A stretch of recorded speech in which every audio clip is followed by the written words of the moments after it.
Welcome again to the online course on marketing mix. Now we are going to study the fourth P, that is the promotion mix. It is known as a communication mix. एक marketer अपने goods को cell करने के लिए personal and impersonal communication methods use करते हैं. The first element of promotion mix is personal selling. एक salesman अपने गुड्स को इंट्रोड्यूस करवाते हैं कस्टमर्स को एंड उनके माइंड में जितने भी नीड्स एंड मोटिव्स हैं उसको अंडरस्टैंड करके अपने प्रोडक्ट को सेल करते हैं.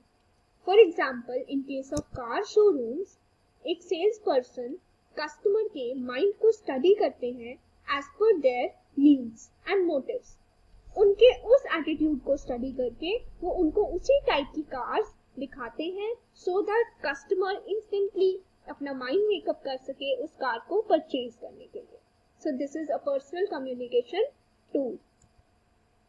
The next tool is advertising. It is a popular method of impersonal communication. बहुत सी वैरायटी के मीडिया यहाँ पर यूज किए जाते हैं. ये एक पेड प्रेजेंटेशन है अपने आइडियाज को प्रमोट करने के लिए to a large number of audience. It includes print media, videos, televisions and many more types of advertising techniques.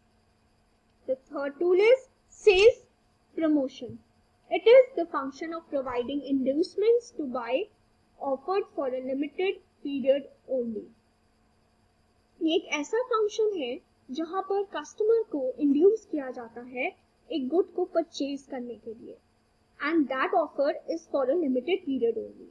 इनको हम शॉर्ट टर्म इंसेंटिव्स भी कहते हैं, जैसे कि कूपन्स, प्रीमियम्स, कॉन्टेस्ट जो कस्टमर्स के लिए रन किए जाते हैं. एक डीलर के लिए buying allowance, display allowance run किए जाते हैं and for a salesman special bonuses, free travels उनको प्रमोट किए जाते हैं. Next, in sales promotion strategies there are two types of strategies, push and pull strategy. According to the push strategy, जो हमारा producer है, प्रोड्यूसर अपने product को cell करने के लिए मार्केटिंग एक्टिविटीज को प्रमोट करता है टुवर्ड्स द रिटेलर और द होलसेलर. और वो मार्केटिंग एक्टिविटीज जैसे कि प्रमोशंस, एडवर्टाइजमेंट्स आगे फर्दर रिटेलर्स के थ्रू प्रमोट की जाती हैं to the customers.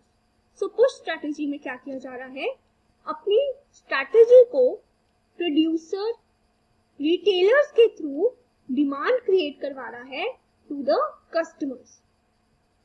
According to the pull strategy, producer directly consumer को पुल कर रहा है टुवर्ड्स हिमसेल्फ. वो डायरेक्टली मार्केटिंग एक्टिविटीज किसको प्रमोट कर रहा है, कंज्यूमर की तरफ. तो कंज्यूमर को अगर वो अपनी मार्केटिंग एक्टिविटीज शो करते हैं तो कंज्यूमर के माइंड में उस प्रोडक्ट के लिए डिमांड क्रिएट होगा. वो आगे जाकर रिटेलर एंड होलसेलर से डिमांड करेंगे and wholesalers and retailers in turn producer से डिमांड करेंगे. तो इस केस में प्रोड्यूसर ने डिमांड को पुल किया है अपनी तरफ by attracting the consumer, and इस केस में प्रोड्यूसर ने अपनी डिमांड क्रिएट करवाई है by pushing the strategy, by pushing the marketing techniques through the retailers and wholesalers. The fourth element of promotion mix is trade fairs and exhibitions. Trade fairs और exhibitions लगाई जाती हैं अपने products को display करने के लिए, प्रोडक्ट्स को डेमोन्स्ट्रेट करने के लिए एंड सेल करने के लिए, एंड ये एक बहुत ही एंटरटेनमेंट पर्पस के लिए भी यूज किए जाते हैं. For example, the India International Trade Fair held every year at Pragati Maidan in New Delhi. हर साल हमारी कंट्री में India International Trade Fair organize किया जाता है इन Pragati Maidan in New Delhi. Public relations. Public relations mutual understandings हैं एक फर्म के बीच में और जिनके साथ भी वो कांटेक्ट करते हैं अपने डे टू डे बेसिस पे. वो पार्टी सिर्फ कंज्यूमर नहीं बल्कि एम्प्लॉय, आपके शेयर होल्डर्स, स्टेक होल्डर्स भी हो सकते हैं. According to public relations, they create an impression of public opinion. वो पब्लिक के माइंड में अपने लिए एक बहुत ही पॉजिटिव इमेज क्रिएट कर देते हैं with the help of press releases, conferences, speeches, print media. These are known as public relation programs. Now we are going to study the 3 P's that were added to the 4P model. The 3 P's were added by Boom and Mittner in 1981. So the total of 7 P's model of marketing is ready for us. Let's study the next 3 P's. The 5th P is people.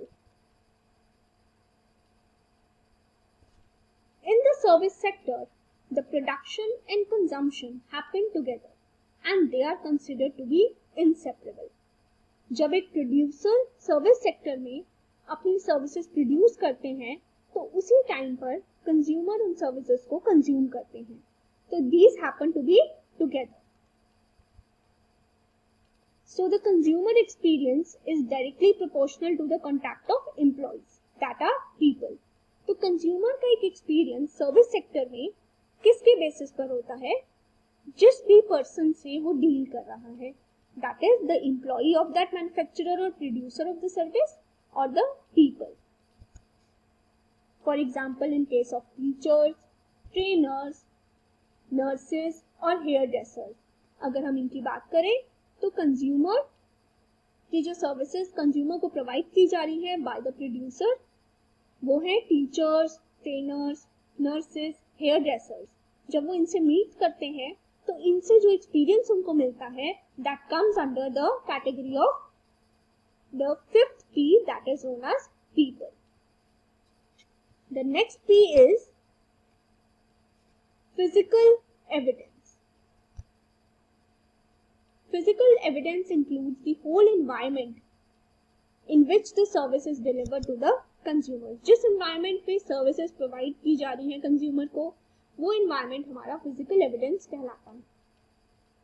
It also includes the tangible commodities, example the equipments and furnitures. जब service provide की जा रही है consumer को, तो कुछ equipments use किए जाते हैं, furniture use किया जाता है, वो भी हमारे physical evidence में account होता है. The artifacts that remind the customers of service performance. Artefacts में एग्जाम्पल दे सकते हैं हम मोमेंटोज की. जो मोमेंटोज हंग होते हैं वॉल्स पर लगाए जाते हैं, say in the case of hairdresser और in case of a teacher, जब वॉल पर उनके मोमेंटोज लगाए जाते हैं तो जब कस्टमर उनसे सर्विस अवेल करने जाएंगे तो उनको ये मोमेंटोज देखकर एक उनके माइंड में सर्विस परफॉर्मेंस की इमेज होगी. Interior designing of the place where the service is being provided, signage of the company, and the ambient conditions. That includes the air, noise, or temperature of the place where the service is being provided. The last P is process.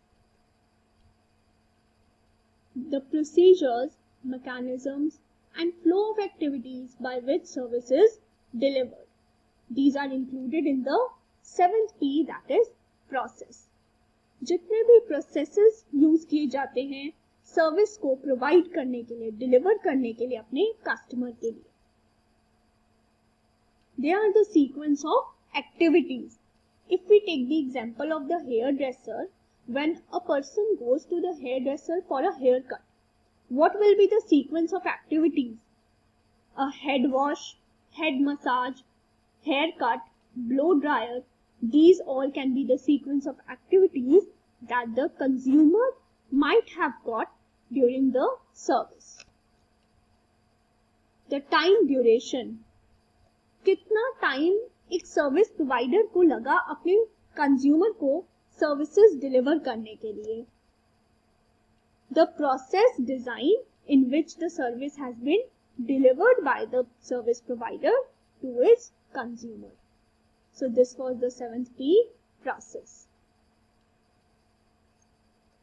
The total of 7 P's are product, price, place, promotion, people, physical evidence, and process.